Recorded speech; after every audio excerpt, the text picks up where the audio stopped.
Buona dimineața. So it is the 5th of May, Cinco de Mayo. Happy birthday, Jane. And it is day 33 for Paul and Tammy. Backpacking in Bruges, trek across Romania, mostly by the Via Transilvanica. And anybody who's watched some of the videos know why I say mostly. Anyway, it's a little past 8 in the morning. We are leaving the town of Blaj, B-L-A-J, which is a pretty big town, pretty happening. Lots of things going on, a lot of people moving about. It is a Tuesday morning. A lot of history here. Apparently there was a big peasant formation back in the 1800s that said, we want reform. And there are a whole bunch of statues around town with folks that help influence and enable that. The town is well maintained, beautifully decorated, lots of flowers being planted right now. So really neat town. We stayed at the ROA guest house, ROA guest house. Reserved it through booking.com. The room was 324 lei, included breakfast. It was a really good breakfast, buffet. So we could choose what we wanted. There's yogurt and coffee, some fried eggs, cereal, cheese, meat, some vegetables, juice. Yeah, very nice. I think good value for staying, and we were right in the center of town, right near all the gardens and the historical sites. So perfect spot. It's just 20 meters off the Via Transilvanica, so very conveniently located for hikers. And we think good value. Clean room, hot showers, showered in the lake, toilet worked, everything flush, everything just really nice. The hosts were very friendly, so very nice. Definitely recommend staying there if you have the chance. And we always like, when we're staying in a town, try to stay toward the center of the town, as close as possible to the trail, of course, but also in the center of town, because we think, there's more eateries, restaurants, etc., places to visit, and we can actually see a little bit of the town. Anyway, today we're headed to Secasel, we think it's pronounced. It's spelled S-E-C-A-S-E-L.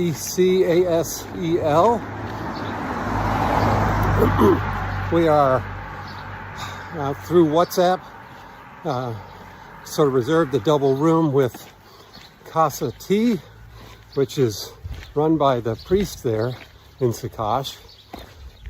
We kind of we're hoping for a private double room. I think pretty much that's what I said I want. He said, okay.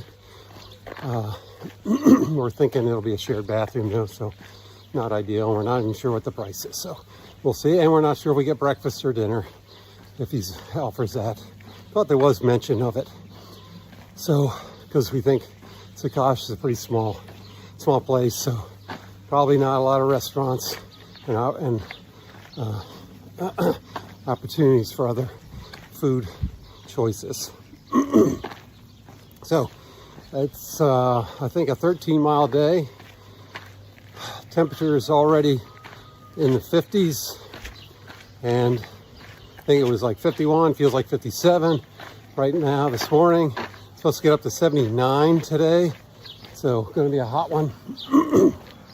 And we think we're going to be doing a lot of walking across fields, so it's really exposed to the sun. So we got our sunblock on and our hoodies ready to go, block out the sun. But anyway, beautiful skies. I don't see a cloud at all. So hey, couldn't ask for better weather, I suppose. It'll be a little warm, but hey, it's not raining, it's not snowing, and it's a good temperature. We got plenty of water, so we're good. Yesterday was a 15-mile day. We didn't think it was going to be 15, we thought it was going to be 13. Well, the math never adds up. But ended it into Blaj, got there about 2:30 in the afternoon. So we made pretty good time. So anyway, we'll see what today brings. Alrighty. So yeah, we're working our way out of Blaj and we're on this side road. I'm not sure how many numbers or letters it's got, but it's a pretty quiet road for Tuesday morning. We're glad for that. Still on the trail, heading to Secasel. So just want to say a few words about our stay 2 nights ago in Casa din Vale in the town of Lodroman. So there weren't a whole lot. I think it might be the only lodging choice there. So you kind of limited in choices, but we did. But there on Booking.com, we booked a room through Booking.com, and the pictures in Booking.com, I'm not sure if they, they always try to highlight the positives and not sort of show the negatives. So the room itself that we had, it was a king size bed, but the room width was the size of the king size bed. So it was roughly 6 foot by 10 foot, we think, maybe 12 foot max. So the square footage of the room was anywhere between 60 square feet and 72 square feet, which in Booking.com, usually they tell you the square footage of the room. And I don't recall seeing that. Originally, we had reserved the double room, which the double room, so the rooms, the 2 rooms, the king bedroom and the double bedroom are in the same building, and it's in an A-frame building. The double room is directly on top of the king bedroom, and access to that is through a window and a ladder. So you have to walk up a ladder to get to that. And when I originally booked the double room, the host came back and said, "Are you sure you want the double room? It's kind of hard to get to." And I'm like, okay, I couldn't tell by the pictures, so I just went with the cheaper one. For us, well, we only need a double bed, right? And so we ended up booking, with her, through her, said the larger room, king size room. And the building itself is just that. It's the room on the bottom and the room on top. No bathroom or anything like that. I mean, there was a refrigerator in our room. It's really tight quarters. And to walk the bathroom, which was really nice, is in their house, the bottom floor of their house, which is located about, say, 20 meters or so around the pond from the little A-frame house that we were staying in. So in the middle of the night, I'm old. I have to usually go to the bathroom in the middle of the night. I had to walk around the pond. The grass is wet. It was cut short though. Work my way to the bathroom in the house, and then work my way back. Fortunately, the lighting was really good. They had a lot of lights around the pond, so there was no risk of falling into the pond. But just wanted to say, and the hosts were super friendly, very accommodating, super nice. Food was really good. Breakfast was great. Dinner was great. But it's kind of the only game in town. So the 654 lei that we paid seems like a lot compared to what we just got in Blaj, for a bed and breakfast, and substantially lower. Now, granted, we didn't have dinner. We had dinner out. But just want to try to manage expectations. Again, super friendly hosts, but the rooms are quite small, and you're inconvenienced by the bathroom choices. So there you have it. We just came out of these woods where there was a shrine, the Lady of the Poor. It looks new, but they had 12 crosses on the trail leading up to it. And now we're headed in that direction where Tammy is. And meanwhile, while we're doing that, we're just seeing this gorgeous view of the valley to our right. Pretty nice. And we came back from this direction over here and behind me to my right, because we saw that when we were in Blaj, that view there. So a little bit of high meadow walking for now. Just at kilometer stone 733, and we are heading in that direction towards Secasel. Looks like a lot of walking out in the sun. Okay, so yeah, we're exposed to the sun, but we're also walking on this nice soft grass. So I talked about my potential dilemma about wearing out my shoes, especially the treads, before we finish the trail. Walking on this soft grass, I always think it's got to be a whole lot less friction against the soles of my shoe, and therefore gives my shoes just a little bit more mileage. Hopefully enough to get me all the way to the Danube River. Right, so well, this is Backpacking in Brews, so I know I've been showing pictures at the end of the videos of some of the beer that we've been having. So last night, when I went out to the local mini market to get some beer, bring up to our hotel room, I actually found an IPA, and it was the Urus, so the Bear Brewing Company, and it was one of their IPA, an IPA. I don't know how many they have. I'm guessing they don't have many.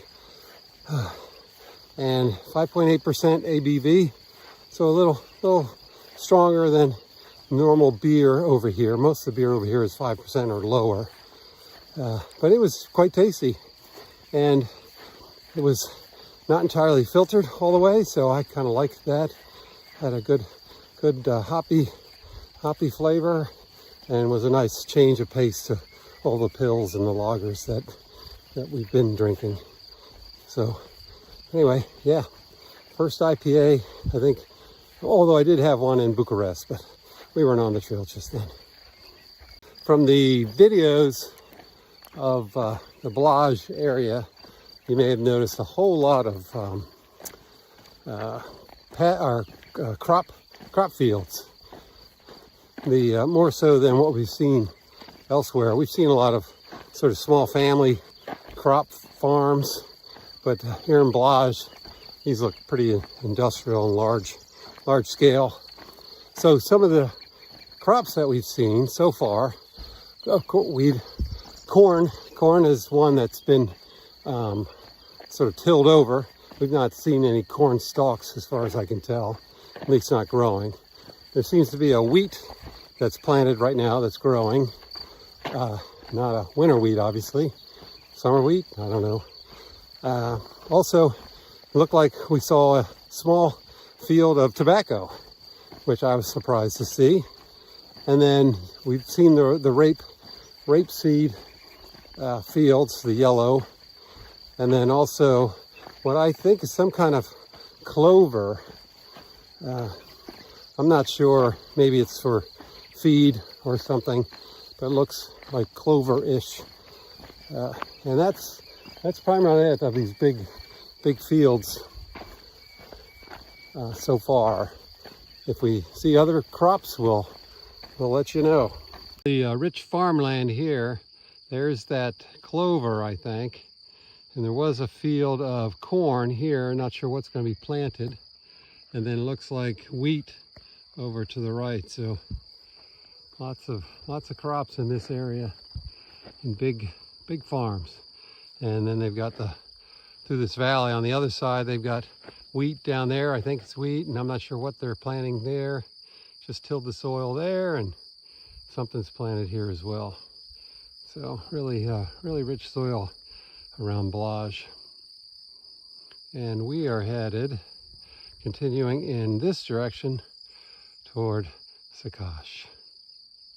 It's about 11:30 in the morning on our day 33 5th of May, and just want to talk a little bit about clothes and whatnot. So as you can see, I've got a hoodie on. It's kind of like a sun shirt. It's by Columbia. It's got their big old logo on the side, which I'd rather not have. Again, no sponsorship here, but it's good shirt to have. The hoodie comes in handy for just blocking the sun. Either that or you just pace yourself with sunblock, but I'd rather not do that. I'd prefer just putting up the hoodie. The only bad part about these polyester plastic shirts is that they smell worse than other, like a merino wool shirt, but I've yet to see a merino wool hoodie for men. I did see one advertised for women, but not for men. And I can't imagine what a merino wool hoodie would be like. I mean, the smell of merino wool, if you know what that smells like, especially when it's sweaty, it's kind of a strange, not very comforting smell. Now, granted, this stuff still smell too. And what I've noticed now is, you backpack enough times, doesn't matter if you're able to clean your shirt and your shorts and stuff every day, my pack starts to smell. And no matter, even at the end of the day, even if I'm not sweating, the smell from my pack is absorbed into my shirt. And so, but fortunately, every place we've stayed, we've been able to wash our clothes and dry them, either by putting out a little clothesline in our room or outside, or using the clothesline that's offered by the accommodation, or putting them on the radiators and or the towel warmers, which there's been pretty much towel warmers in every bathroom we've seen. Now, they're not always on all the time when you want them to be on, but they do have towel warmers. That seems to be a common thing around here. And they also, radiator heat is mostly what we've seen, probably 95% of the time for all the rooms. And if the radiator's on, you can usually, wring your clothes out pretty good, wash them, wring them, and then set them on there, and overnight they dry. So that's come in handy. But so as far as other items, so just talk about packing stuff. I packed 3 pairs of long johns. One I used for sleeping. Another one, I've got a merino wool set of long johns that I did wear when we were up in the northern part, and then we had cold. It was a cold, rainy day, and I just wore them underneath my rain pants. And I bought another pair that are more like sport long johns, very sort of tight-fitting kind of thing, that I never did wear, and I probably won't wear. So I regret bringing those along. Also, I brought a little mini tripod and a sort of a gripper for my phone that I've yet to use, and I probably won't use. So I regret bringing that along. What else? That's mostly, I brought a PFG short sleeve shirt that I probably won't wear. So I regret bringing that along. And I probably could have done with just 1 pair of convertible pants, and instead of 2 pairs of convertible pants. So, it's all about saving weight. The lighter your pack is, the less, the further you can go, the less stressed and, fatigued you get. So hopefully live and learn, and I'll pack better next time. Oh, so we're in between villages right now, in farmland, just taking this road from a wooded area to a village before Secasel. And right when we came out of the woods onto this road, there was an abandoned, it looked like they were recently building it, because the downspouts look fairly new, but a sort of abandoned, it looked almost like a hotel and a house. And it was just overgrown at this point, but the construction looked fairly new, like within the last 5 years or so. But it's all overgrown now and looks like to be abandoned. And then there was a It was right at one of the kilometer zones. I think 7:37, maybe. And the poor dog. There was a dog up there, just all by himself, wagging his tail. Black, I don't know what kind of dog. Just all happy to see me. And there's nobody in sight, nobody else. And the dog's just all happy and wagging his tail and just excited to see me, and kind of shied away, and but just was very friendly demeanor. But it's the dog just all by itself, just I don't know, just seems to be living in that abandoned building at the top of that hill, just outside the woods. Not sure. And we just passed another little farm, 2 dogs in a fenced-in area. The fenced-in area is locked, and I presume the dogs are just staying there, and I don't know who's feeding them or what, but usually the dogs that are fenced in are the ones that bark the most, or the ones that are chained up. They're the ones that bark the most. And I just can't help but feel sad for them.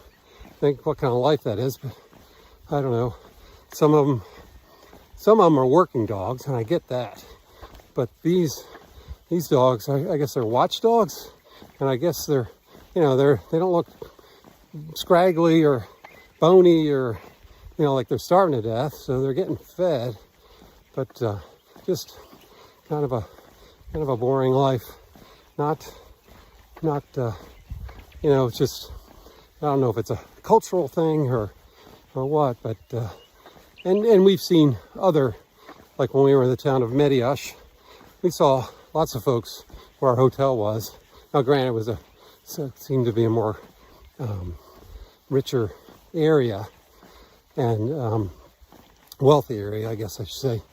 And we saw folks walking their dogs on leashes, actually, and some not, but most were, and seemed to be treating their dogs more like pets rather than working animals. So, it's just different strokes for different folks, I suppose. But yeah, you kind of feel sad for the dogs that are kind of left on their own devices and just out in the middle of nowhere. Yeah, we've seen that a couple times. Just kind of sad. Alrighty, we just passed this village over here with the church. Very small village, just like one road. And we're overseeing this beautiful pasture land and the crops. Looks like wheat or something, was corn. And we are heading in that direction. And then down to our left, can't see it now, is Secasel, Secasel, down in that direction there, that we should be in about an hour. Wow, there you have at least a murder of crows and all their nests.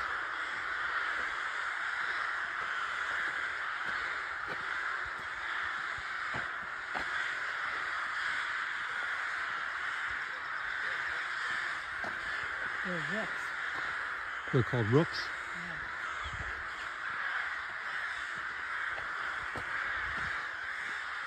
Yeah. Wow. There's that one down there. And some sheep. And maybe a goat.